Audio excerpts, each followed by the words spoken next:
What's up, y'all? My name is Ian Edwards, and welcome to the Soccer Comic Rant. And I see Martin, uh, but yeah, I see Martin. Too much of Martin, as a matter of fact. But what's up, Martin? Glad you're here. Hey, And before I really start anything, I just want to say that this podcast is on allthingscomedy.com. And if you go to All Things Comedy, you can see a host of other podcasts that the network has. There's Bill Burr, the Monday Morning Podcast, Danish and O'Neill. They have a podcast, Self-Help, with Delaney Fisher, Kelsey Cook, and Taylor Tomlinson. Doug Stanhope has a podcast. He's fucking hilarious. Why does it go back to Danish O'Neill back here? Point on Point, Eric Griffin, Riffin with Griffin. I've done that podcast. Relatively Sane with Jessica Curson. She's just a thunderball of just energy and humor. And just go to the web, Eddie Pepitone, who's fucking hilarious. So go to allthingscomedy.com and check out their plethora of podcasts and comics that they have on the networks doing their podcasts. My sponsor is on the volleyapparel.com. I'm just going to say that, but I won't promote anything. It feels weird promoting like buying gear in this climate. As you know, we're in the Corona era. It's still going on, but we're still going to talk football. And I have one guest here. It's Martin Harris, writer for 442 magazine. Seen him in TV shows, and he's a comic, and you've seen him in movies. The latest movie he's in right now is called The Hunt. He's a voice of video games. What's the name of that video game you've been promoting that your voice is on? Call of Duty Modern Warfare. Call of Duty Modern Warfare. And what character are you? It's Operator Kreuger, the guy with the mask. Okay, Operator Kreuger. So go on the game, everyone, and kill that character. All right, cool. And then we're just expecting Kojo from England, Liverpool fan, diehard Liverpool fan, funny comic. He went far on Britain's Got Talent, and he was just doing a huge tour when the coronavirus hit and the tour got canceled. So we'll have him jump in when he logs into us, and it'll be like, if he logs in the middle of the podcast, it'll be like we just got a great summer transfer, a mid-season January transfer boost to the podcast team. So Martin, what's going on, man? How's the Corona been? Well, finally got my bike together that I ordered through Amazon. I gave it a week to rest, so I don't touch it for a week, and then I put it together, and I at least have a little bit of sports in my life right now. So I do some bike riding at home in my apartment. Mm-hmm. Other than that, checking what's going on in the world of football, world of soccer, and the fourth active league started playing. Well, let's talk about the other leagues first, and then we go into the fourth. Just mention, because some people might have not seen the last podcast, and I forgot myself. The other leagues that Belarus is playing. So Belarus is playing. Uh-huh. Burundi is playing. Uh-huh. Nicaragua is playing, and I have good stories about it because they had a great story about Nicaraguan league in The Guardian. Uh-huh. And the one that started is Tajikistan. They stopped Jamaica. They stopped Mexico, of course. They stopped Russia, of course, for a while, and Turkey, where right now it's a huge outburst. And they kept going for a while until they stopped, and right now they have a big problem on their hands. So they probably stopped a little bit too late. And I just saw before this. So tell me your story about which league was that you're going to tell me a story about? League. So what? Nicaraguan league. And what about the Nicaraguan league? Because it's like technically the closest, geographically the closest to us. They're run by a dictator, as Belarus is, as a matter of fact. So we can see a pattern there. And there was a big story on The Guardian that President Ortega insisted on playing, that the players are scared, like they give in interviews. And they have some Spanish players there. There's one guy, I think his name is... When you say Spanish, from Spain or from Mexico, or from, like, when you say Spanish players? Yeah, there's a Spanish player who grew up in the Real Zaragoza system, Pablo Galejo. the Spanish winger. He played in lower leagues, like the third and fourth league, like our friend goalkeeper, American goalkeeper, who was on the podcast 2 weeks ago. So he was kind of on that level. Marius, yeah. And now he's playing from Managua, and I mean he's there in the middle of that. They wear masks during the presentation, and then they play regular football games. So that's kind of like, to wear a mask during the presentation means you're admitting that there's some form of danger. And then, so we're not gonna get sick during the presentation just during the game. You know what I'm saying? So it's like, that doesn't make any sense, like to wear a mask and then, this is dangerous, but we're gonna do this shit anyway. But a lot of things we do in life as humans doesn't make sense. People sell drugs, people take drugs, people, drugs is just the first example that comes to my head. But there's a lot of things like we ironically protect ourselves from to do something else just as dangerous or more dangerous. So yeah, there's a quote from the coach of the team called Dirian Hen. It's the general manager, Sergio Salazar. He says, our players do not want to continue playing. They are very afraid. Understand them. We want to suspend the tournament, but all the clubs have voted, and the majority wanted to continue. So, and I don't even want to be disrespectful to Nicaragua, but I feel like if America has a limited amount of respirators, Nicaragua probably doesn't have a sizable amount of respirators. So I feel like if most of the world, most of the modern world is like, doesn't have the equipment to deal with this disease, I have a feeling Nicaragua doesn't either. So to continue this going is kind of bananas. Yeah, and then there is a proof that football players are not immune to coronavirus, even young active football players. For example, I just heard that the former goalkeeper of Turkish national team, when they were third in the World Cup, Rustu, he's having a huge problem with coronavirus right now. How old is he? I think he's in his 40s. Right.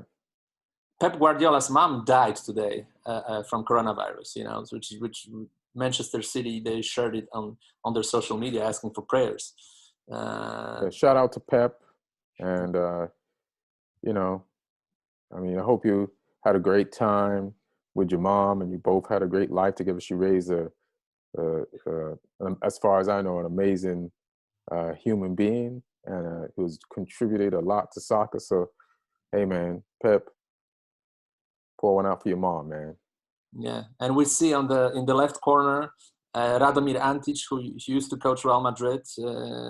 I remember him as a coach, as a matter of fact. He died too. His story is crazy because he just coached for all rivals. And he's the only guy to have coached for Real Madrid and Barcelona. But not only did he coach for Real Madrid and Barcelona, he coached for another Real Madrid major rival, Atletico Madrid. Yeah. So that is just fucking crazy. To not only just coach for Atletico Madrid and Real Madrid, but to also coach for Real Madrid and Barcelona. It's just like, what a coaching career. Yeah. Like, they're basically the top 3 teams in Spain in the last few years, and all just rivals, huge major rivals.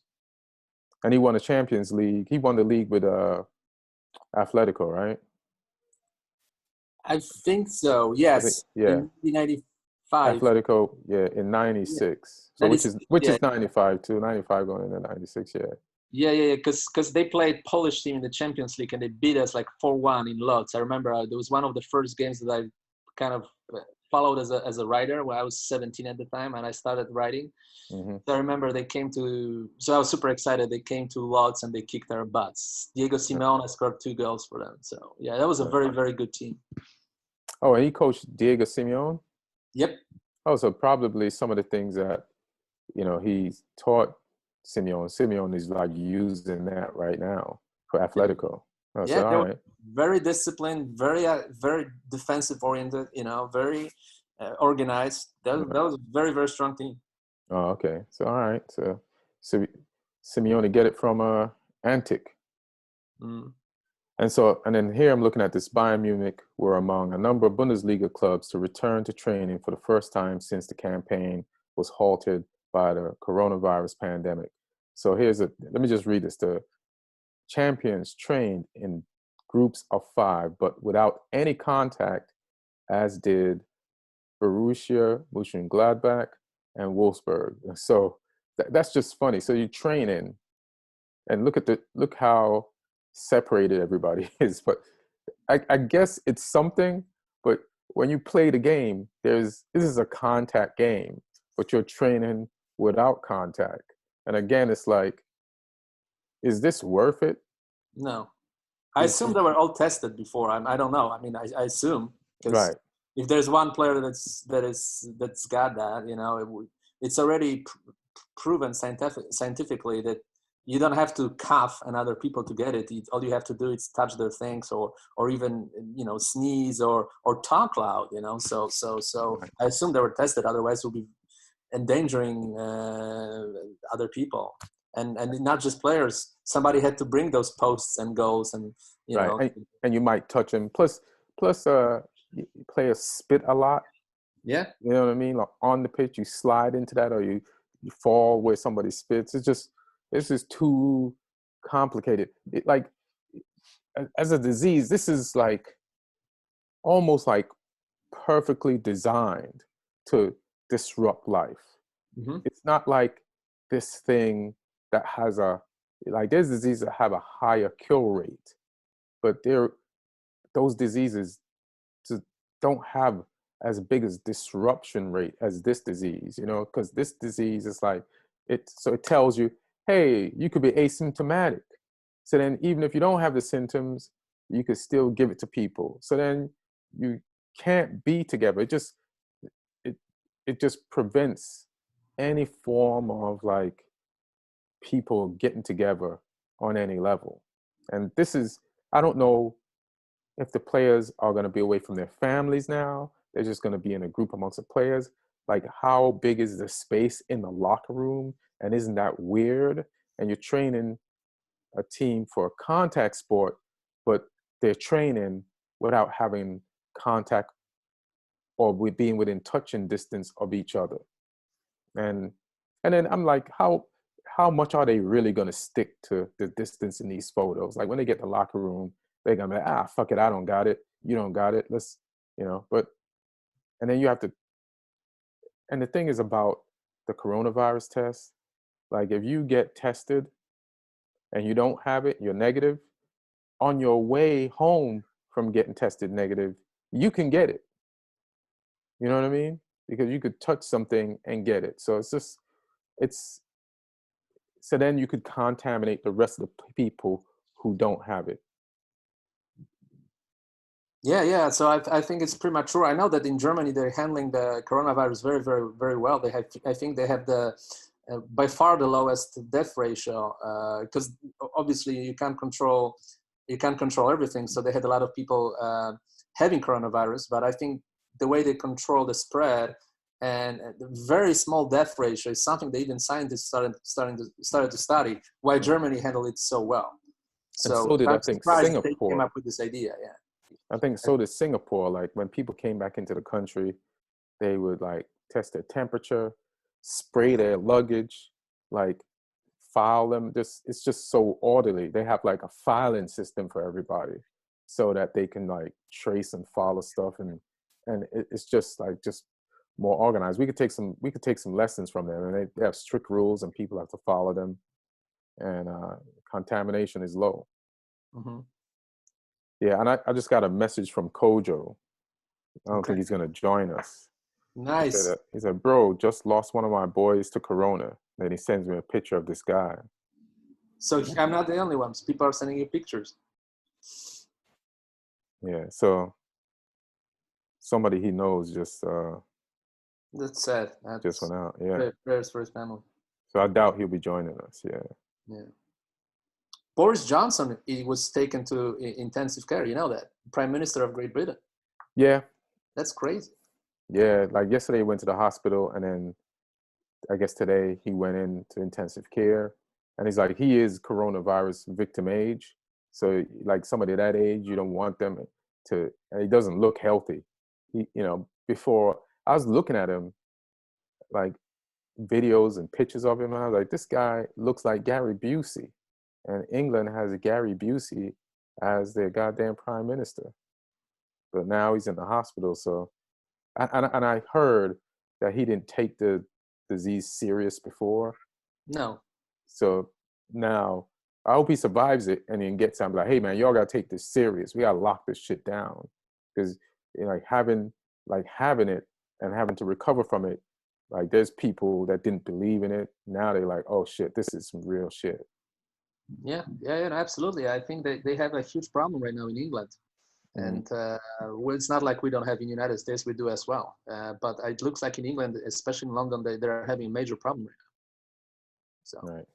So people have to take it seriously. Have to. Yeah, they have to, but they're not necessarily. It's like people are still defiant, And you were telling me, hey man, here's the funny thing. Like people PM is intensive care as virus symptoms worsen. And like people are hilarious. It's like they don't take this shit serious. But you just mentioned to me like the tigers. So tigers in the Bronx Zoo. How many tigers have it? How many tigers? I think one got it, and then a few other had symptoms. So. And Martin, could you pay attention during the podcast? I see. What are you looking at down there? It's just the two of us. Check the information for you about it. About it. Or I got it up here. About the tigers. Oh, I thought you said about tigers. No. But even before that, focus, bro. So a spokesman said he was moved on advice of his medical team and was receiving excellent care. He's only 55? Jesus Christ. Yeah. He looks way older than that. He does. Ah, damn. Did you see when he played the charity game? I don't know if it was like a year back.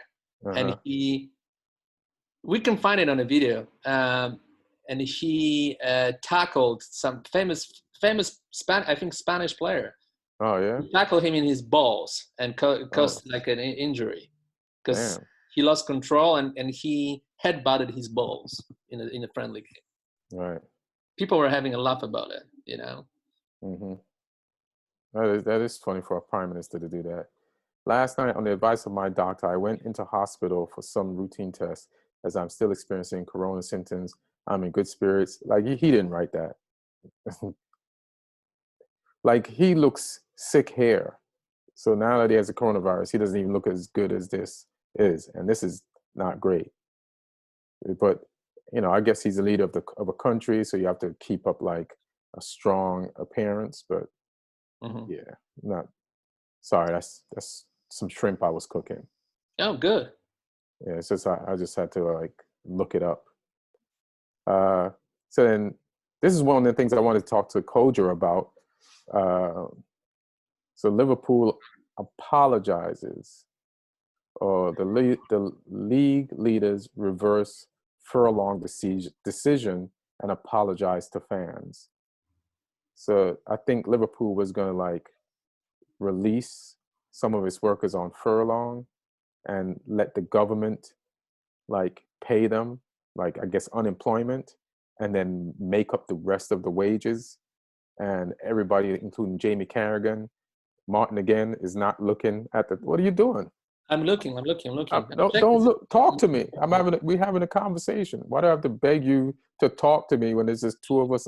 What is a podcast? People are watching this and they're watching you look down. What is that? Yeah, because I was checking some other information I want to talk about. But going back to Liverpool, I mean, I had a joke for Kojo that they were about to fire some people. The joke is that probably those responsible for organizing the championship parade. I don't understand that. Of the championship parade, because they're not going to have one. There won't be any, because there won't be any. That's what Or you don't. They're not going to have a parade, so you don't need a championship committee crew. All right, I get it. Oh boy. Yeah. I can't make that. Better not be what you was looking at your phone down at to say that. No, I was checking. I wanted to check the information about the Belarusian league. How was the attendance and if there's any more people getting sick. I was interested in checking that. Yeah, you check that afterwards. Have a conversation now. It's hilarious. But good for the Jamaican League for stopping, I guess. Maybe they're listening to the podcast. Maybe they're listening to you. Oh yeah, the big homie, and they got good advice. Oh yeah. But I think Corona is hitting Jamaica. I haven't checked the numbers, but I think it's definitely hitting Jamaica too. Like I saw a music video with a famous Jamaican reggae artist, singing about Corona, and there was shots of camera going through the hospital and people laying on the floor. They weren't in hospital beds. And I don't even think Jamaica has a lot of respirators and equipment that they need either. So, I just, positive vibes in Jamaican direction too. And just for everyone, because this is a life thing, man. We got to get through this. We have to live, and then we can get back to regular life or a semblance or hopefully an even better version of regular life than we had before. Yeah. Well, one thing that is interesting is because there'll be a bunch of players with their contracts ending right in June, so mm-hmm. Technically that might create a little bit of a chaos in a transfer market, but also I would say this could be something that MLS will benefit from, because MLS will resume their season eventually. I mean, I don't think there's any danger that MLS season will not end, because it was supposed to end in November. It can be, easily pushed to the end of December even, why not? And I'm sure they will resume. So there might be influx of players that were released from different European clubs, different European teams, just coming to the MLS at the end of June. I think that's possible. I spoke with one Polish player for Chicago Fire. I talked to him on the phone on Friday. I asked him what's the process, how the MLS teams are approaching the coronavirus thing, and he told me precisely how it happened. So 3 weeks ago on Thursday, they were scheduled to fly to Orlando, and then the NBA suspended their season, and MLS suspended the season as an effect of NBA suspending the season. So they had a meeting on Friday in the club, and they were sent back home. And club purchased and sent them some simple... You said club? No, club, the Chicago Fire, the club, okay. the franchise. So they send them bikes and some other equipment to train at home. Uh-huh. And they give them 7-day plans for training, for running around, different mm-hmm. exercises, how many miles they have to do on the bike. And they're trying to maintain form. But even my friend told me that, the player, he said, listen, I know that if we go back, it will be extremely difficult to be in shape, even with training at home, because you can't replace regular trainings. It's impossible to replace that intensity, it will be rough. What he's saying, that the first weeks of when the season restarts mm-hmm. will be rough. The quality of football will not be very good. Yeah. I mean, and some people will say, well, that's just the MLS. You know what I'm saying? Because every club in the MLS doesn't have the best players. There are some clubs that play quality football, but it's it's just going to be what it is. It's going to be like that all around the world. Even just us, or just comics, going back to comedy, you're going to see a lot of rusty comics. Just in your house on a daily basis, most people are working out, but they're not working out as much as they would if they go to. So I feel like the whole world is going to be on the same sluggish schedule, but there's also going to be this thirst for entertainment, that things that are not of the highest quality are just going to feel like the highest quality. It's like if you just got released from prison and the food in prison is shit, if you can go to 7-Eleven and that's gourmet food coming out of that hot dog machine, you know what I mean, to you at that point. So that's, I feel like, where our taste bud levels are going to be down there, which is the highest that it could be. So we'll be fine. We'll take anything new, mm-hmm. The second problem, injuries. I mean, if the process will be very fast from from your couch at home to training and playing a game like next week, there'll be a lot of injuries, micro injuries. I mean, that will happen. I'm listening, man. Like I said, it's going to be 7-Eleven hot dog class of football. So it's just, you know, if you see people just trotting and just passing the ball around, you know what I'm saying? That's the game. Like, what are the fans going to do? Even the fans might pull a muscle cheering because they haven't cheered in a long time. Yeah. Everybody's just going to be on a rusty ass level, man. So it's just, we'll get into it. You know, I'm just curious, you know, like, I'm just curious what will happen if, let's say, the games resume at the end of June, let's say, and people go to the stadium, like Premier League in Europe, not like MLS here in the United States. Let's say MLS resumes at the end of June, right? And and people go to like a stadium, let's say in LA, and someone coughs next to like a group of people. What happens? That's gonna be like somebody yelled out "bomb." You know what I mean? It's gonna be like if somebody yelled "bomb." That's or you know, somebody yelled "fire." You know, everybody is still gonna be on edge. I was just thinking, like the other day, like if they keep up social distancing rules when we go back to regular life, like I could sell out comedy clubs because I need, like, say a comedy club's capacity is 500. But everybody has to still say 6 feet apart.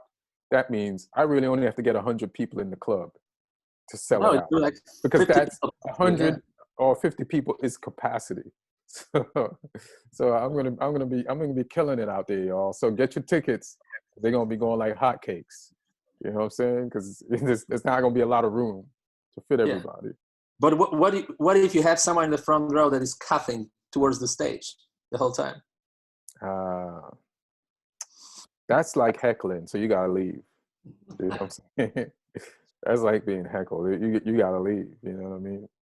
So I think some people will try to be funny and they'll pretend that they're coughing. Yeah.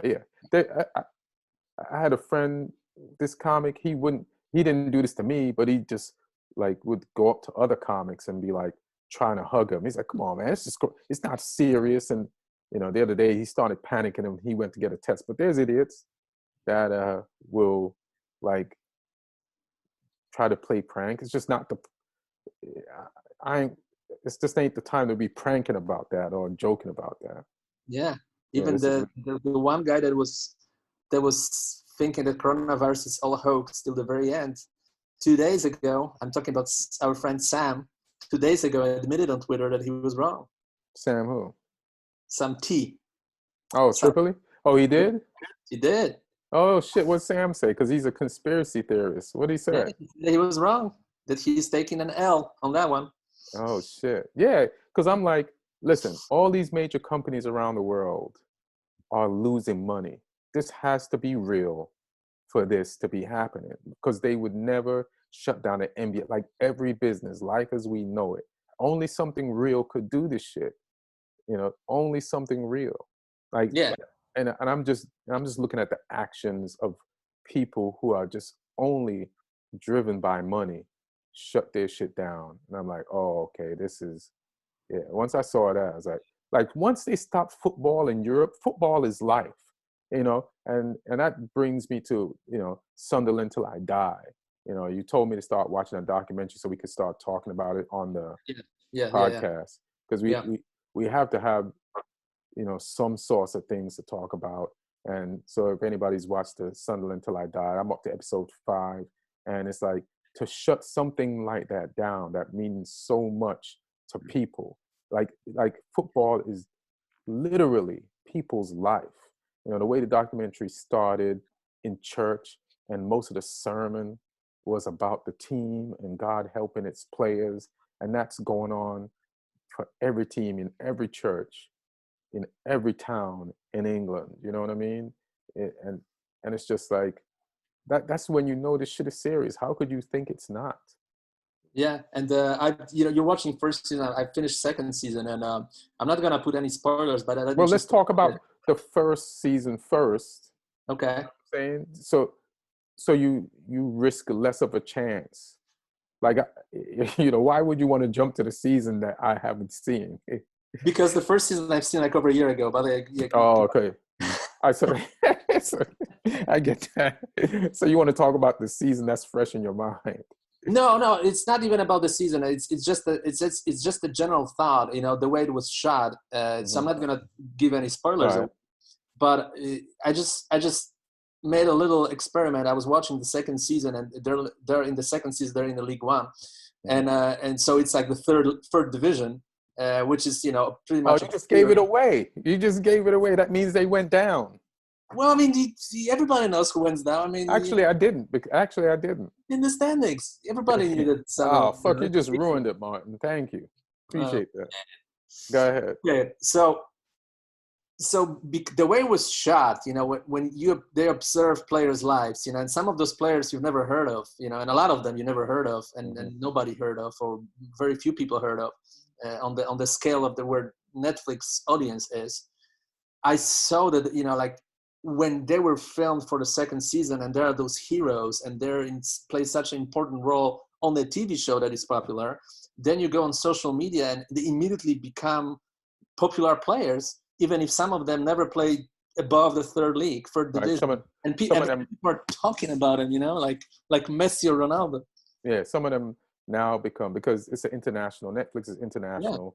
Yeah. More people see them, and some of them wanted to become household names because of the players they were on the teams that they were. But I guess they got the same thing that they wanted through their game from being on this bad team that's being filmed on a weekly basis or a Netflix series. Now they get the name that they never were able to get by their achievements on the pitch. I get that. Yeah, because there's one particular player in the season. Don't tell me his name. I'm not gonna say his name. I'm just gonna say the situation. So there is this young, very talented player that kind of breaks through and starts scoring goals, and there's a buzz about him, and he's like the main thing in the first couple of episodes of season 2. And then he starts getting offers from other clubs, and then the agent plays this game with the club. Will he stay? Will he go? And the fans and everybody. How are you not giving this away? No, I'm not going to say what happened. I'm not going to say what happened. All I'm going to say, he was trending. This guy, he was trending on Twitter the day the second season came out, and the first couple of days after the premiere. The player I never heard of, me personally. All right. Became a sensation just because he was such a focal point. Yeah, I want to enjoy the show. I want to enjoy the show, so I'm just gonna. I thought you'd know more about the first. No, it's just the way, the amount of popularity some of those players that are not that good got just because they're on Netflix now, and the way they filmed. When you film, you might like those games in the second. Like they even improve the technology of shooting some game sequences. The way they shoot those game sequences makes them look fantastic for those players. Nah, I don't like the way. It's like I just watched a documentary on the last World Cup, the one that France won, and they went by team, and then group by group, and then they come back to who's left in the next group, and then team by team, and then it's the documentary footage of where they shoot football is like from the side, like directly, like they're on the same level of the pitch as the players. And I don't like that. It's just confusing. The only thing it does do is let you know how hard the game of football really is. Like when you're above, right, from the television angle, you see the pitch in a way you think the players on the field can see the pitch, but you actually have a better vantage point than the players on the pitch. And because you can see their pass, you can see if there's a passing lane, you can see them create the passing lane. So people watching are like, man, I could play football. But if you're from this angle, you show the players that are really good, like they're really making it look easier than it really is. It's very confusing when it's on the same level. There's a reason why they shoot it from up there, So I don't know. It's a tough game, man. It's a tough game. Like in the first season of Sunderland, like there's one guy doing what I would do, and it was like the academy graduate who got in. He was a teammate of Dean Henderson, and he's 22, and I forgot his name right now, but the first coach before he was fired used him a little bit, and he scored like I think in the first game that he played, but then he was in and out of the team. But he said they have a new coach now, which was what was it the Welsh coach's name that Coleman, they brought? Chris Coleman, and he's like, man, it's like I only played a few games, so he's tough because now we have a new coach and he doesn't know me. I don't have a track record, so I'm gonna do what I can do. And he would go in early and train himself and like practice with the team and then train after. So I feel like when you're in a team like that, like there's nothing gonna make you better unless the whole team, like, hey, let's stay after, let's train, let's do some extra shit. Because like in comedy, in stand-up, like the times when I really get better in my stand-up is when like I put in the work to write jokes before the show, and after the show I listen to my set and go over it and set up the next set for when I'm going to get on stage the next time. And the same thing when I was like playing soccer and I was like, damn, I'm not making this team, this sucks, what's wrong with my game? I just set cones up in the backyard and run a bunch of drills, and then things would just happen in the game that I did in my backyard from training. So sometimes when I see like a coach come in and he's like, even the first coach was saying the right things. He's talking about mentality. He was giving great lessons. But like I said, I don't know what happened at the end of the season, but it feels like they went down. But I feel like the players gave, and the whole organization gave, Chris Coleman more than the coach that was fired for Chris Coleman to be hired. And it's like, because Chris Coleman had more of a pedigree, you know what I mean? So they just respected that more, even though I feel like that coach was saying the right thing.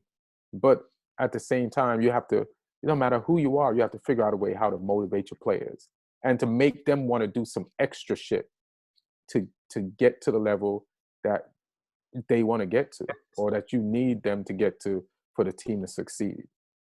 Yeah, and that was the I remember now from the first season, Jack Rodwell situation, right? That they tried to convince him to sacrifice some wages because he had such a ridiculous contract, and they were trying to push him towards, can you agree for some cut in wages so we bring more players and we'll be a better team, and he was refusing those offers. Remember that? No, I didn't get to that part yet, but okay. I mean, would you do that? Would I reduce now? Probably not. I don't know. It's hard for me to say. Yeah, I don't think I like. Listen, I might, but I completely understand if he didn't, because like you're a player, right? Teams are about business. So when they're ready to be cutthroat, they'll be cutthroat. Like there's players that give their all for the team, and the team is like, oh, we got somebody new in your position, boom, and they throw you away. And then there's the vice versa of a player using the team as a stepping stone. So, and as Jack Rodwell, how old was he at the time? He's still pretty young. The situation was that he had a horrific injury and he didn't play for like 2 years. Right. He was on a big contract because they bought him from Man City as a pretty good player. And I think the mistake they've made, the biggest mistake, and it comes from not predicting certain things, because clubs who are in relegation fight think they might be in relegation fight, they have this clause that automatically, let's say someone is making this and this amount of money. If we get relegated, you only make 30% or 40% of that amount, or you're ready, or you're free to leave. And I think they didn't adjust his contract, so he was on a high Premier League contract while they were in championship. They were generating a lot of losses, and his contract was like 7-8 times more than any other player on the team, and and he couldn't play because he was injured, right? So they're asking him for reduction, and he just didn't agree to that. Right. I mean, when you're a soccer player, man, you have a limited maximum earning ability, and you have to get money then, because later on, say again. I'll Google it. Yeah, keep talking. Okay. Because later on, like if he goes broke later on in his life, in his 40s and his 50s, he's always going to look back to the time when, you know, or somebody in his family needs help with some money or he needs help. He's always going to look back to the time where he gave Sunderland a price reduction. This is the biggest contract that he's probably ever going to get. You know what I mean? So it's just tough, man. Like, you know, it's just tough. But as a grown ass man now, I know I'd have to say, no, I can't do that. You know what I mean? Yeah. He made £30 million in Sunderland. Yeah. I'm checking what was the contract like in terms of per week. I'm trying to find it. But it was a huge number. For Championship, it was by far the biggest contract in the league. Yeah, that's a lot. And they were in big problems financially. Right. And then, you know, like fans do this thing when they're losing. They talk about the owner's commitment to spending money on the club, when that's not necessarily always true. What happens is the owners do spend money a lot of times. Like, even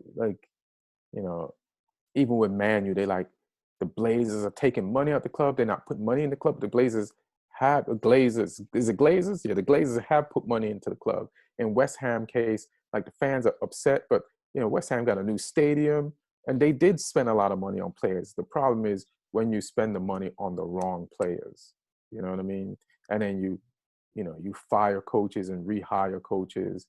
Also, when you have injuries like the Jack Rodwell injury and this goddamn Sunderland team, they're having a ton of injuries. Like the second game in, you know, like Chris Coleman has a goddamn injury to one of his main players. I wanted to say something, but I realized that it's in season 2. But they also have a situation in season 2 where they have a dilemma if they have to overspend to get a player because they're desperate in a certain position. You know, so what I want to say is this: if you're a big club like Man U or Man City or even Liverpool or Chelsea, and you have huge resources, you know, you can make a mistake or two, you know, like, of course it will be bad, you know, but you can make it. But if you're Sunderland and you spend a lot of money and then you get relegated, then you're screwed, you know. So like, if you have to be extremely careful on that level to invest your money properly,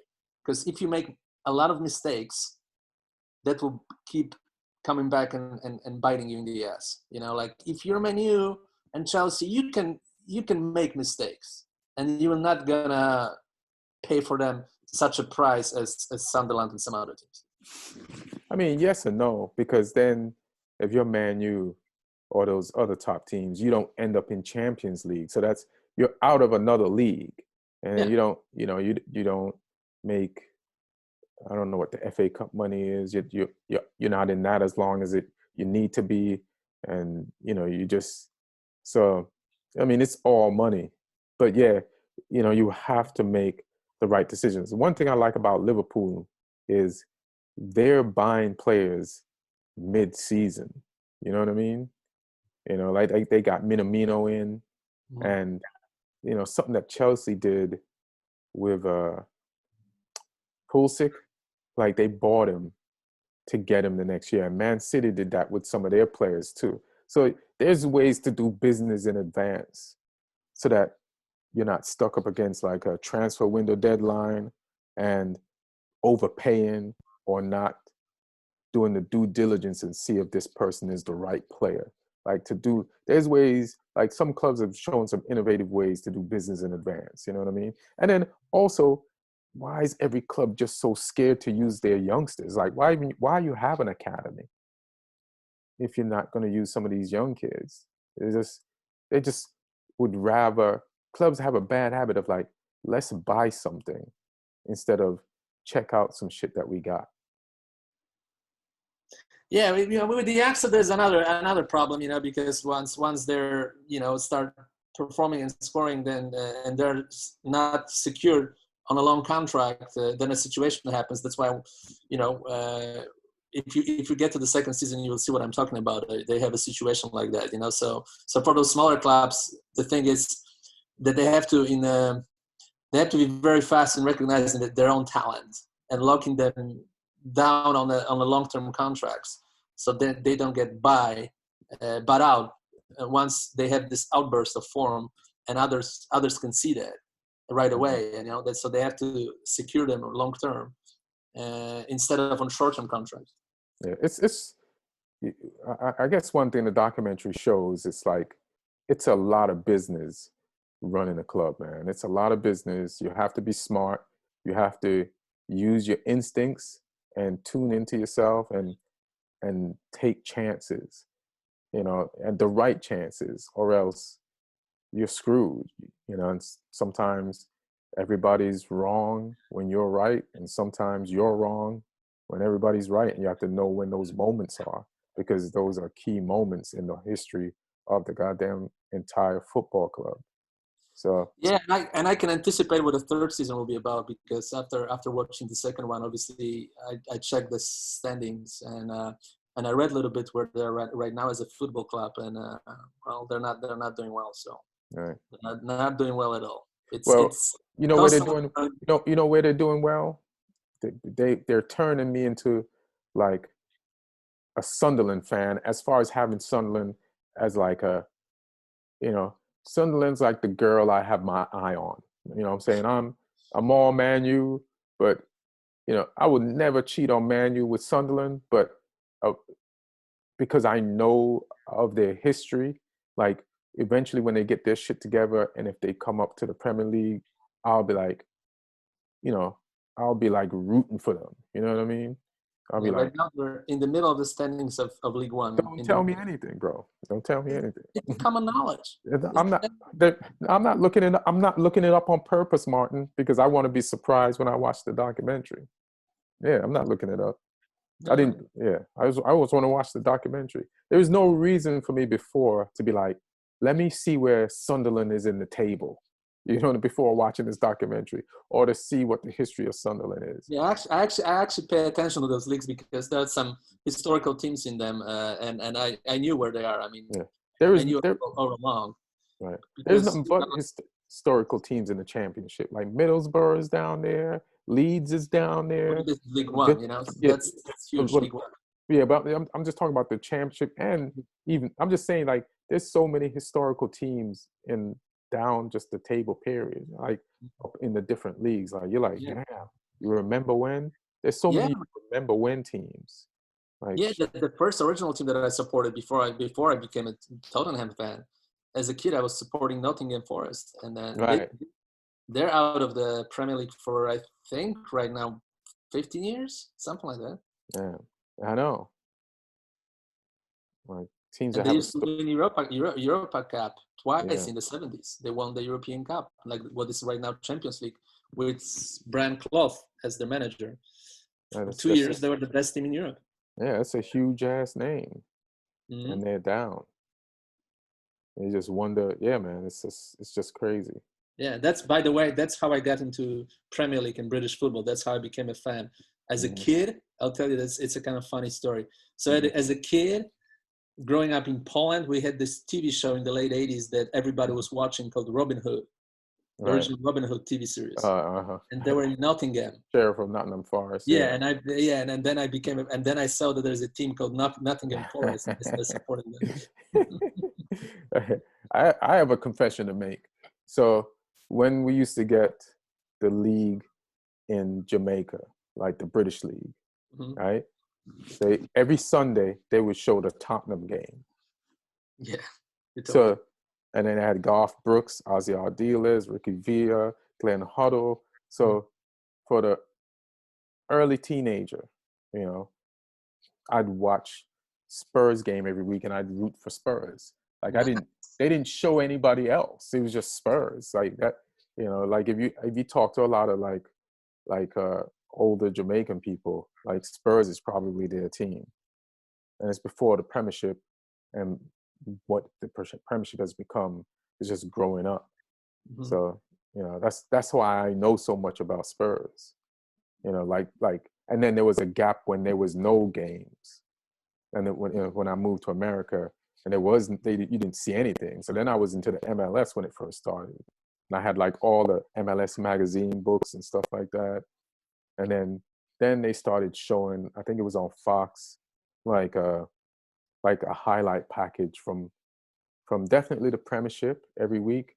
So then I got to catch back up on that, and then they had a full on soccer show where they show like, you know, who's where in all the leagues and highlights, and then it was almost like the gateway to getting back in the Premiership, and then the Premiership came, and then there's like all the other channels like, oh, we're gonna do soccer too, you know, we're gonna do soccer too, and then NBC bought the rights, and then everything switched over. But yeah. Yeah, I'm surprised that they didn't show Wimbledon in Jamaica, because Wimbledon had some of the best Jamaican players. The Crazy Gang, yeah. Robbie Earl, and I think a few others. Yeah, I remember Wimbledon like as a name in the top league. Yeah, but where are they now? You know, yeah, so crazy. So let me ask you another question. Like, did you see the Maradona documentary on HBO? Yeah. Yeah, I saw it too. What do you think about that? Now you can say anything about that. Doesn't matter. I've seen it. It's very good. It's very good. There was, like nothing new for me, because I'm such a Maradona fan. That was my favorite player all my life, and still is. I still think he's the best player ever. I do, yeah. You do? The best player of all time. Why do you think he's the best player ever? I think he cemented his legacy with Argentina in 1986, leading them to the World Cup win in the fashion that he did. Like only Michael Jordan led a team in a similar fashion by himself, being this superhuman with the Chicago Bulls. He had his teammates, sure, but the way Maradona did it in 1986 with a team that wasn't that great, and 4 years later he got them to the final, and they were very average. But I would say in '86 they were good, but not the best. What are you talking about? Not the best. Are you talking about the Argentinian team? Wasn't yeah, that Argentinian team. Okay. So I think because Michael Jordan had a good team. Michael Jordan had a good team, but what I'm trying to say is that the Argentina teams in '86 it was a very good team, but not great. In '90 it was an average team, and he went to back-to-back finals and won one of them in a phenomenal fashion. So plus he accomplished things in Napoli. And now when you see the documentary, you can only think, what if he had a lifestyle of Cristiano Ronaldo, how amazing he would have been, even more amazing and more durable as a player. Well, let me ask you a question. So because of what he did in going to back-to-back World Cups, so what do you think of Pele, who won 3 World Cups and then not even in a row? Pele was great. Why isn't he your best player? Is it because you didn't see Pele play actually, but you saw Maradona play? Huh? I've checked a lot of those games with Pele, and I think Pele is definitely top 3. And I think Pele was great, although people forget about a couple of things. First of all, he got injured early in their second round, and Garrincha was the one who won the title for them. So technically he won 2.5, let's say, as a player, right. 2.5. Still a lot of World Cups. I would say he was clearly the best player in '58, and in the 1970, they just had an incredible team. But I wouldn't say he was much better than other players. I think they're as a team, that was probably the best team in the history of football, 1970 Brazil, and he was their MVP, but not far beyond everybody else. Like Maradona was in Argentina. Maradona was far beyond everybody else. Well, and never played in Europe, so it's hard to say. He never played in Europe. Right. Yeah, but Europe wasn't the Europe that Maradona played in then either. You know what I mean? Yeah. Like their leagues weren't as established. Like even though they're close in generations together, it's still a different generation in Europe's like Federation of Football. But to win 2.5, if I even take a half from him, right? Like on a world stage, when the stakes are the same for everyone, and to play for a country whose number one in sport or religion is soccer than God, and to be, and I guess my point was, how many World Cups have Brazil won? 5. 5.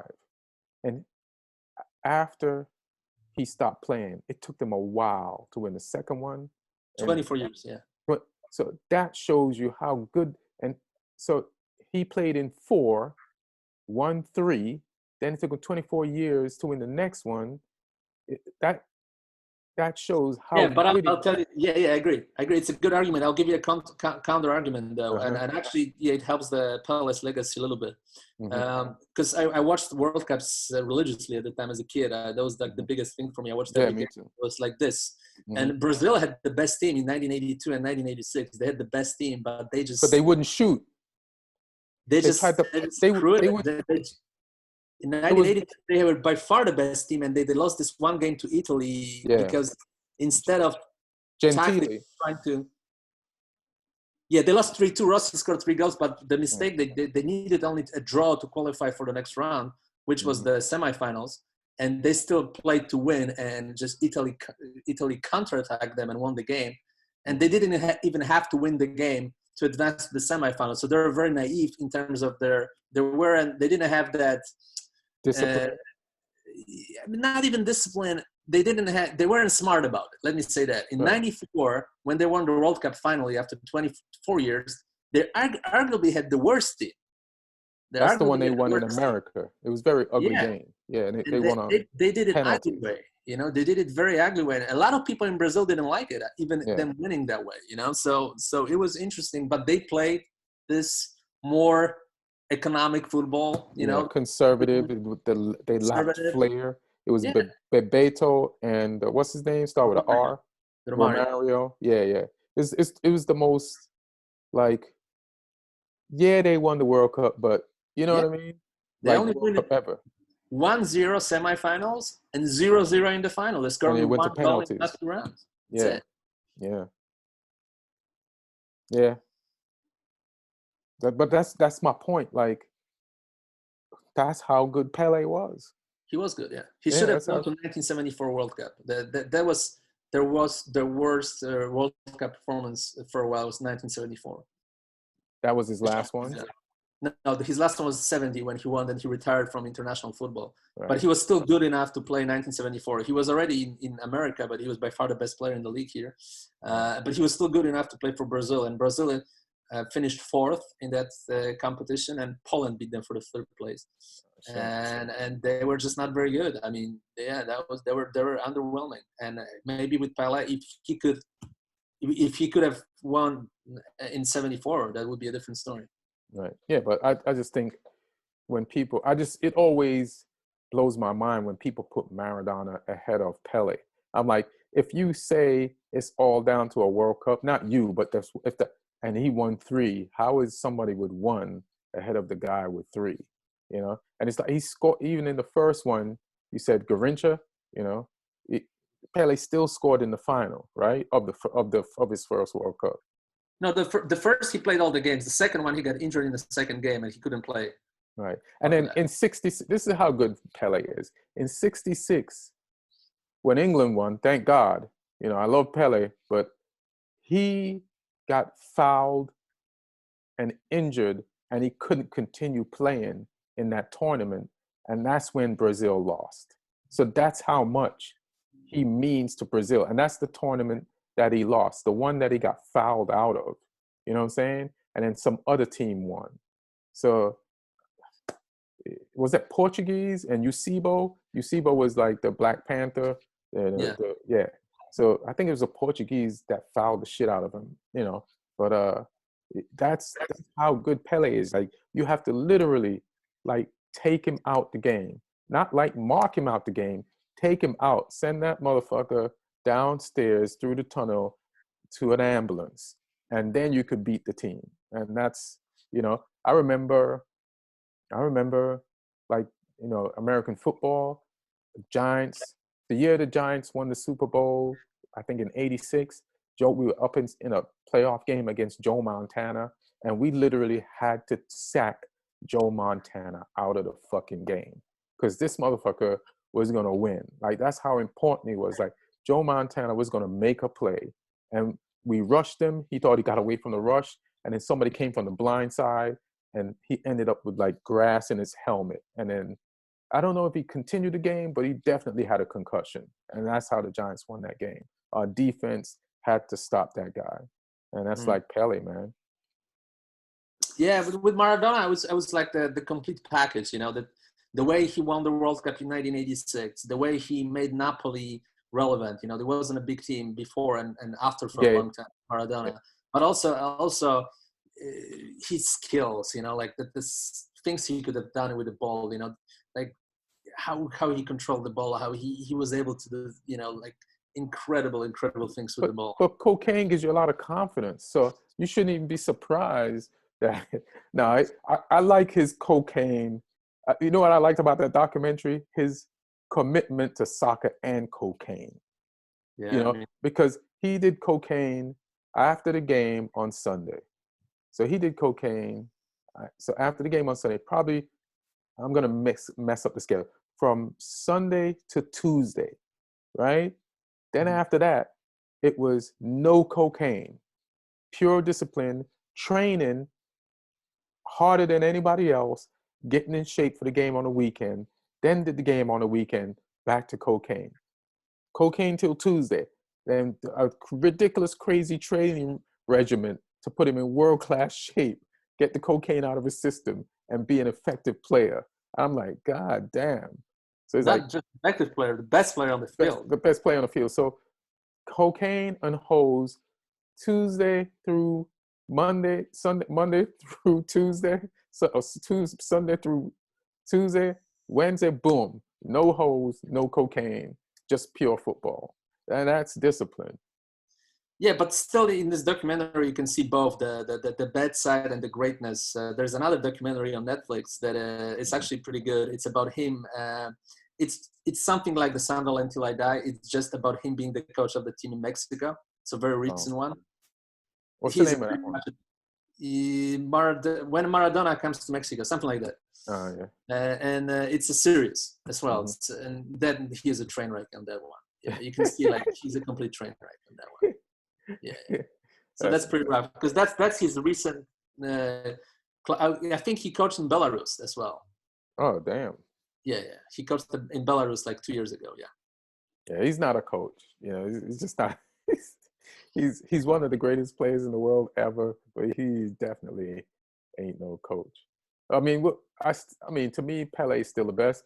You know, even though Messi has never won a World Cup, just from watching so many Barcelona games, like I would still put him ahead of Maradona. But I get it; like he has to win a World Cup, you know, for some people, and I understand why they need that to, you know, feel like, you know, to feel like, you know, because the funny thing is, if he wins a World Cup, there everybody will automatically just push him ahead of Maradona, but it's just one game. He just needs to win one game to get ahead of Maradona, which means everything he's done so far literally does mean he's better than Maradona. He just has to win this one game. No, and here's the reason why not. And it's almost like a discussion between Michael Jordan and LeBron James. LeBron James lost too many finals in his career for a lot of people, including myself, to ever measure up against Michael Jordan. And unfortunately for Messi, on the Argentina level, he lost pretty much every single final he was in, including Copa Americas, including last World Cup. And what's even worse, in the Copa America final, he missed the deciding penalty. In the World Cup final, he was kind of a shadow of himself. Like he wasn't playing that great against Germany. Yeah, that was weird. But so, you know, there is something, you know, like he doesn't step up to that level in some games, you know, where to be the best ever, you have to win those games. You have to be able to do that. But he's also playing a tougher schedule than Maradona. Like there's more games in the league, I'm assuming now, than there was in the Italian league or just in Europe back then. But and then say what? But he doesn't do cocaine. Yeah, and all the different competitions, and then, you know, the year he got to the World Cup final versus Germany and Brazil, like did Barcelona win the Champions League that year? Because he goes into World Cups and into these summer tournaments having played so much more than everybody else, more than, like, you know, probably, I know Maradona won a few European titles with Napoli, and like after the World Cup. So, but like for his entire career, he's just played so much. Like Maradona did what he did in a what was the window? Maradona did what he did in like a 4-year period, right?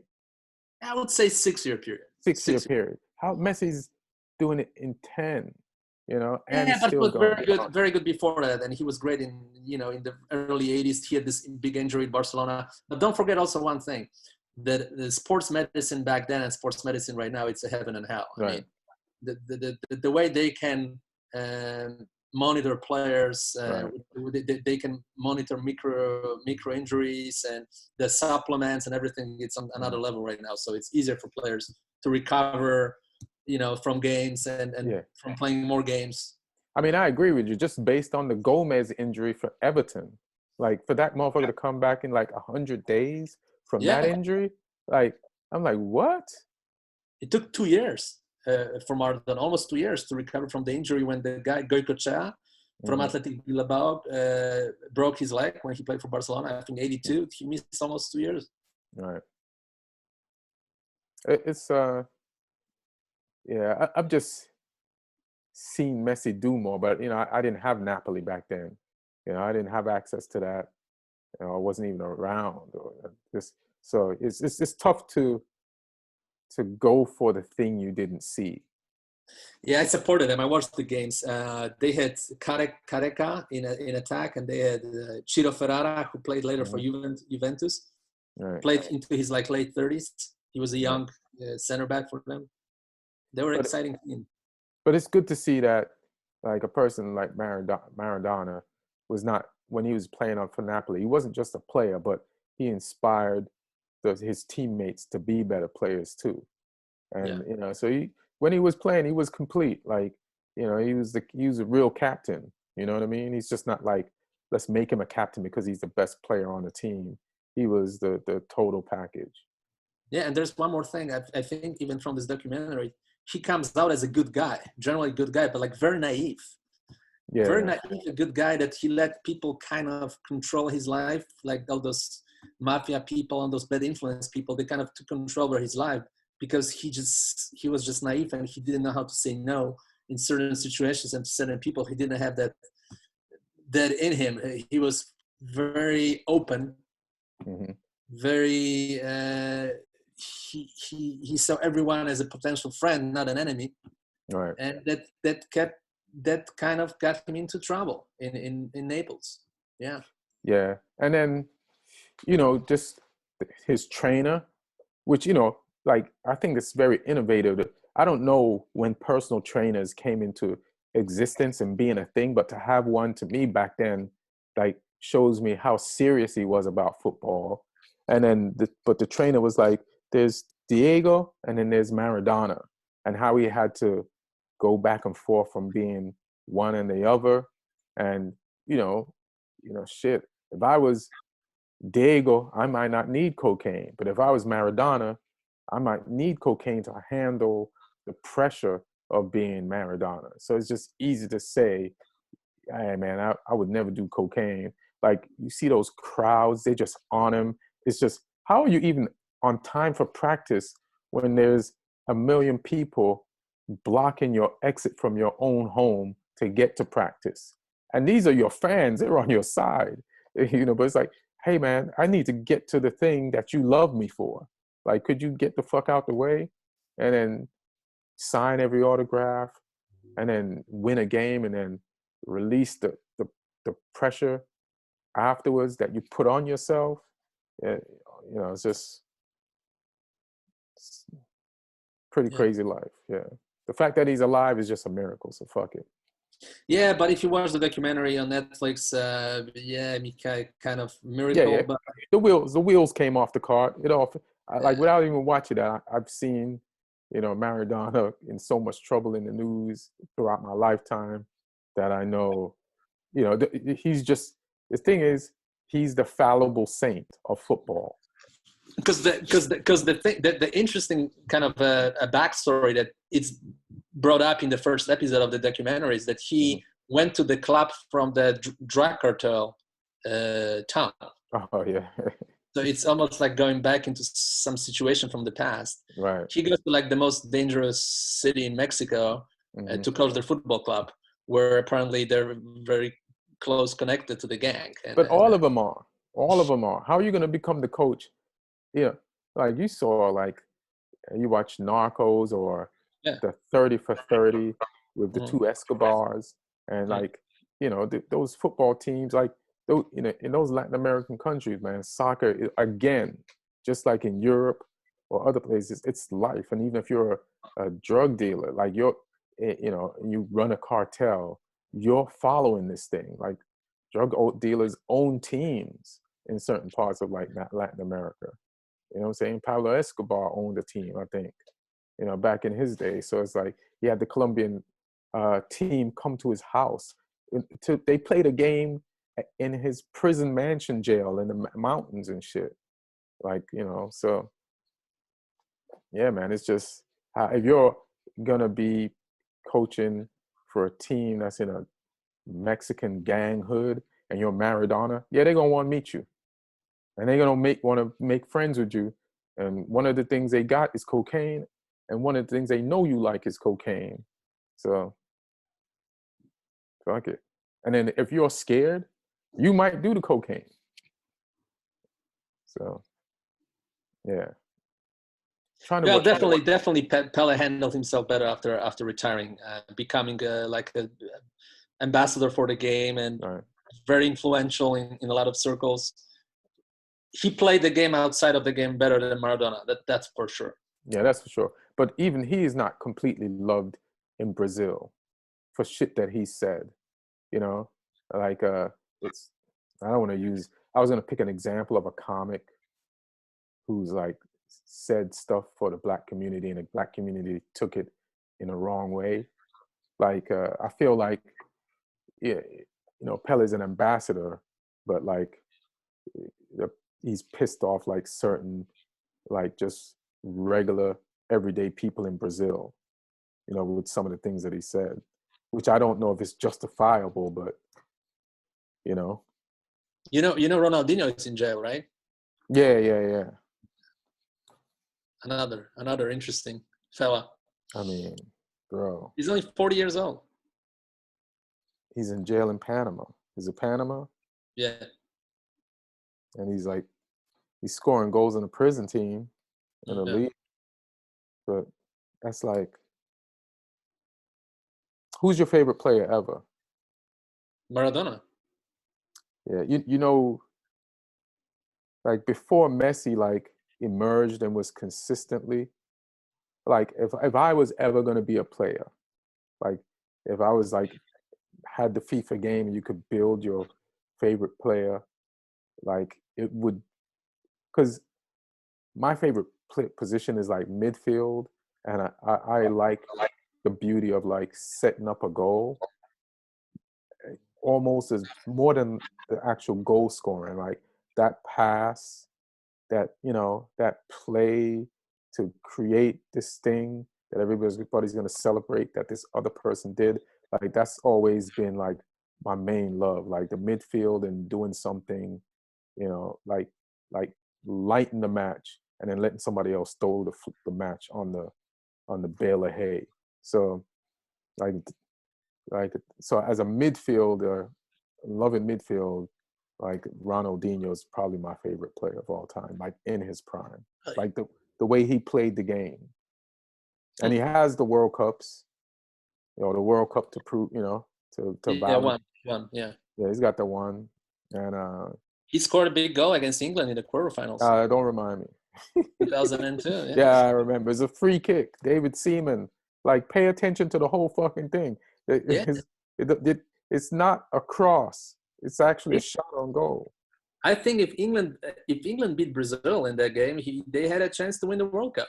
We had a goal chance, but we collapsed. Mm-hmm. Oh, and so there's this other thing. Like, I'm watching so many soccer things, and so there's other thing. Gary Neville has a show in England, right? And I think it's an older show, but they show it now. They just released some of the stuff on YouTube, and so there was an episode where he's sitting in a movie theater, or like a home theater with Steven Gerrard, and they're watching games. Oh, like he has a guest. So this guest is Steven Gerrard, and they're watching games from Steven Gerrard's like past. And he's asking them questions. You know, they show a portion of the game, and it's Gary Neville will ask him questions, and then they go to another. They show you the end of that game. They go to another game, and you know Gary Neville has played with Gerrard for England and played against him for Man U versus Liverpool. So it was just very interesting, especially when they came to a game of Liverpool versus Man United when Benitez was the coach, and Benitez, and they were being very honest, like Benitez and Ferguson had gotten to this war in the media. Like Benitez said a bunch of shit about Man U, and then they had to play. And then Gary Neville was like, "What do you do?" And there was a specific name for that barrage that Benitez had let off. And Gerrard was like, at the time, he's like, I was thinking, why did he say that? He's like, we got to go play them, and why would you give another team that much ammunition? And it was just so honest. And you know, like I'm a Man U fan, but I always like one of my favorite players, English players, has always been Steven Gerrard, because he just gives you everything on the field.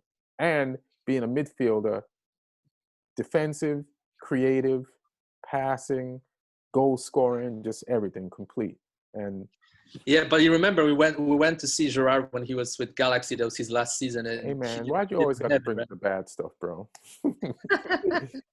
But he didn't have it, right? That wasn't Steven Gerrard. That was Steven Gerrard's shadow. Yeah, that was Steven Gerrard's shadow. That was not the Steven Gerrard like I grew up seeing. Nah, that was yeah, that wasn't Steven Gerrard. Like he's like, oh, it's gone. It's not there. Yeah, it's like that was tough to watch. That was tough to watch. Agree. Yeah, but he's doing great as a coach in Scotland. It's doing all right.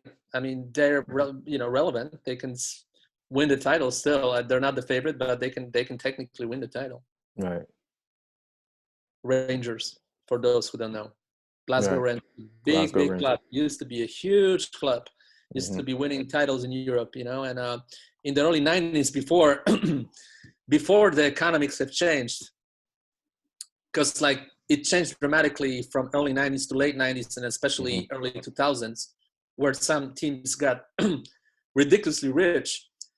But in the early 90s, there were still some clubs very relevant, capable of winning titles on the European level in Scotland. Like Glasgow Rangers was a very strong team. I think they went to the semi-finals of the Champions League in the first season of the Champions League.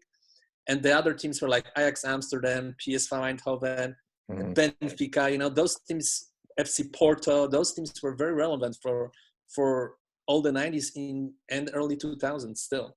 And then the gap, you know, kept growing more and more and more and more towards, you know, Real Barcelona, Juventus, English teams, PSG and Bayern, that's it, and Borussia.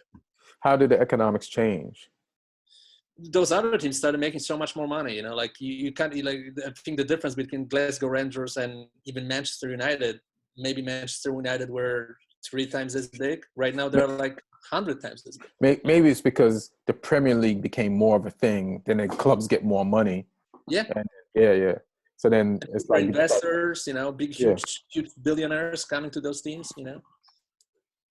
But Glasgow Rangers, they used to be one of the biggest clubs in Europe. Yeah. I remember because they used to play in Poland almost every year.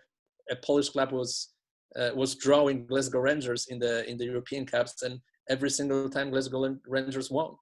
Right. And they were, you know, this big team from Scotland coming to Poland, and everybody was trying to think there might be an upset. And they had Paul Gascoigne, they had Ali McCoy, all those guys. Like Graham Souness was there. Graham Souness. Graham Souness. In the late portion, Mark Hateley was there. Trevor Steven. They had great teams. Damn, I was going to ask you something, but I forgot. Yeah, I was going to ask something about why did, here's the question. So the Rangers, what did they do to go down recently and have to come back up? Like they got punished because they did something illegal, so they got sent down. So that was Rangers or Celtic? I think they bankrupted Rangers. I think they just bankrupted as a club. Let me see. Let me go to. Why am I getting? I don't want a whiteboard. Let me see, bro.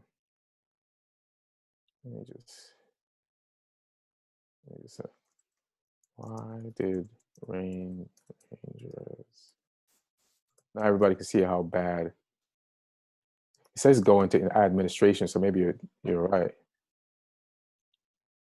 Yeah, I think there was some financial problems, major financial difficulties during the late 2000s. The Rangers Football Club entered liquidation October 31st, 2012. Yep. The refusal of the CVA forced. Well, what happened?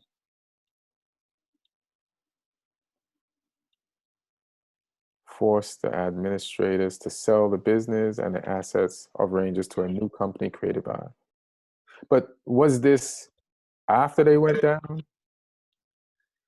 No, that got them down. That got them down all the way to the second league. I remember I spoke to Kenny Miller about it because he went to play for them, and he played in MLS, and we had a very good relationship. And he went back to play for them in the second division. So, and it took them, I think, like 2 years or 3 years. They bounced back. They did a Juventus. Mm-hmm. Yeah, they did a Juventus. I mean, a little bit different because Juventus was punished for. Was punished, yeah. The referees doing illegal shit for them. Moggiopoli, because the name of the director is Luciano Moggi. He was the one fixing games. So they called Moggiopoli. And Buffon and Del Piero played in the Serie B. Yeah, and then one of my favorite midfielders of all time, Pablo Nedved. Mm-hmm. Yeah. And I think Pesotto was his name, the former player for Juventus. He was the sports director. He tried to commit suicide, and I think he jumped from his over the window from his room. And he lived? I don't think he died. I think he survived. I have to check it out. Yeah, but a lot of those players stuck with the team and then came back up with the team. Mm-hmm. So that's pretty loyal. Yeah. Yeah. That's pretty good. I think Ibrahimovic was one of the few that left. They said right. And now he's leaving Milan. He said that he's going to leave Milan, and either he will retire or he'll play for one more club. Yeah, I think he's got it in him to play for one more club. It's just like this thing is like an injury to him. Like he's like ready to do some work at AC Milan, and then the coronavirus happens, and then it's like, oh man, I'm old. I can't afford for this to happen now. I want to go out in a blaze of glory. And I mean, he can afford. Let me tell you. No. But his ego, he wants to play. I feel like he wants to play at a top level and go out in a blaze of glory. It's not about the money for him right now, So this just sets that a year back. Any other things you watched? I watched a lot of TV shows, but from sports, that's about it. I'm looking forward to see the Michael Jordan documentary, the last season of the Chicago Bulls. It's apparently, because it's an interesting story behind that. Apparently, he was reluctant to. He was adamant on not showing the inside stuff from that season. He didn't want it to be seen. He blocked it for a long time, and right now we'll all see that. And ESPN's they're speeding up the process of putting it on air, and I think it will air in 2 weeks. And that's the documentary the whole sports America are waiting for. It's called The Last Dance, about the last season of the Chicago Bulls, and it might show that Michael Jordan was bullying people in the locker room a little bit. Yeah, but to win, he had I just don't think, Kobe was kind of the same. You know what I mean? Like I watch Kobe interviews, and he'll shit on some people, ex-teammates, and it's just a mentality you have to be a winner. It's Jordan was worse, actually. I mean, Jordan was more stone cold, because I got to know Kobe privately pretty well, and I spoke to Jordan on a few times on different occasions when he was with the Wizards in his second stint, and Jordan was just he was playful with people, but he had this killer instinct. where Kobe had a softer side to him, you know, like in the human relationships. He had this soft side. He was an introvert. Listen, Martin, you talk to Jordan when he's at the Wizards. You know how miserable a period that was. Yeah. No, but there's no way you're going to get the human side of Jordan at the Wizards. Like the Wizards are still shitty now. Let me finish. No, I agree with you. Let me just finish. Here's the difference. I mean, Jordan was more, I would say, you know, going out partying when he was in early Bulls times, having cigars, going to casinos. So he knew that he had that side. Kobe didn't have that side. Kobe was more of an introvert, but Jordan was more ruthless in the human relationships, even with teammates sometimes, where Kobe was a sensitive person, a sensitive guy. Where Jordan I don't know, man. I don't know, man. I don't know. Like, he's going to be nicer to you because he's not competing with you about anything. You know what I mean? Like, you know, this is the Kobe who demanded a trade at one point, and he'd only ever played in LA. Almost went to the Clippers. Like, I was in LA when he was vocal during interviews, and he wanted to get out. And, you know, he forced the Lakers to get better, or else he was out. He forced them to get Gasol and, you know, and switch that team up, you know. So, listen, man, Kobe could, when he needed to be, you know, he could be, you know, he did not like losing, bro. And that's true. With Jordan, that's true. 100%. Yeah. It's like, there's a lot of nice guys that can deal with losing. and one of them. LeBron is one of them. I don't think he hates losing as much as those two. You know, I think he hates losing.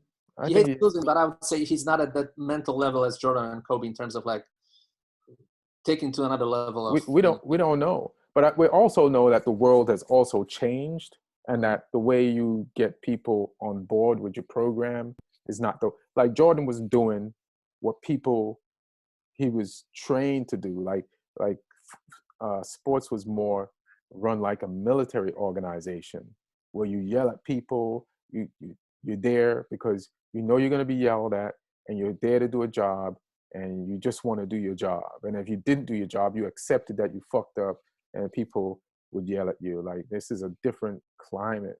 And then to see maybe that old footage of Jordan doing the things he did then to motivate his team and to get what he wanted might look bad, especially in this climate now. You know what I mean? So I can understand him like being, man, I don't want that to come out, you know? But it will. So we'll see. We'll see how much control they have over it. You know, everybody's pumping this documentary as the best thing of the year in sports. You know, let's see. You know, one thing I wanted to ask you actually. You know, before you want to finish or anything, I want to ask you this because I'm interested in your opinion. So NBA, they consider doing a televised horse tournament where the players will participate from their own gyms in the horse tournament. I'm wondering what would Premier League do similar to that? And it's an actual news. It came from Adrian Wojnarowski, who is never wrong with his news. So it always comes from insiders. So the league is actually preparing that to happen. They're going to do a horse tournament where players will compete from their personal gyms, and it will be on ESPN. I'm good. I'll wait till sports comes back fully. I don't need a horse tournament, bro. What would you do in soccer? Penalties? Listen, I just showed you the pictures of Bayern Munich training and how everybody's spaced out in a team sport. That shit looks weird. I don't want to see a version of people dribbling around cones. Listen, I'd rather watch some YouTube videos. Yeah, yesterday I was watching Brazil versus France in 2006, I think. You know, the game, you know, when... the Thierry Henry game. Yeah. Huh? Thierry Henry goal, Zidane, Gala. That was a big upset back then because everybody thought Brazil had the best team. Yeah. The goddamn, you know, all the Arsenal players, you know, Ronaldo, Roberto Carlos, Afu. Like, I'll just watch more of that shit. Like, I don't need a horse version of a soccer game. I don't need that, bro. I don't need that. Or I'll just watch one of those leagues that shouldn't be playing right now. You just named off 5 leagues that are playing. I'll just go watch one of those. I'll just access that shit. Yeah. So, Nicaraguan league, apparently. Yeah, I'll just I'll just find the Sunderland in the Nicaraguan league and just root for them, you know. But shit, I'm gonna finish watching the documentary. We could talk more about it next week. Yeah, please, because the second season is incredible. All right. The production value is just higher, you know. Like they really put an effort to the technical aspect. I can tell from the first season. Yeah. Yeah. I'm just trying to shut you down before you give away more shit. Because like, I'm not gonna give anything away, but they trade a player. I'm like, what? I didn't say they trade. I said they're discussing it. I'm like, what? All right. Anything you wanna push? Plug? I mean, you kind of already did. I can just add that the 3rd season of Black Lightning is on Netflix, and yeah, that's about it. All right, and for me, I mean, since we're home and we're just watching a ton of stuff, if you're interested in comedy, there's 2 things. You can go on my website and you could get 100% Half-Ass, which was my comedy album produced by Conan. So have a laugh in this time. And also streaming on Comedy Central is my comedy special. Damn, what's the name of my comedy special? Fuck. Ian Talks? Ian Talk. Thank you, Aaron. Ideas worth not listening. It's okay. That's hilarious. And what up, Aaron? And also, I want to thank producer Aaron Brungardt, you know, for getting this all together on Zoom. I appreciate it, Aaron. And, hey, guys. What's your handle, Aaron? It's at Hilarious on Twitter. All right. And on Instagram, too, I think. It's the same. It's just my name on Instagram. Oh, it's the same. Aaron Brungardt. So, Martin, you don't plug. Oh, yeah. So that's what I'm plugging. And go to my Instagram. I post a Corona vlog. I can also add Instagram, yeah. All right, so go to my Instagram. What's your Instagram, Martin? It's Martin_Harris LA. All right, and go to my Instagram at Ian Edwards Comic, and the same thing for my Twitter. I post tweets about being in the whatever we're in right now, and I got a Corona vlog and new roommates episode, despite the fact that we are all quarantined. Everybody be safe. And, yeah, we're going to keep making this. As long as they got Zoom and Aaron Brungardt, we just, if you want something to, get back to, listen to football and tell us in the comments, like what documentaries or things you suggest that we watch that we could all discuss and talk about. All right. So peace, y'all. Thank you both. And everybody be safe. Love y'all. 1.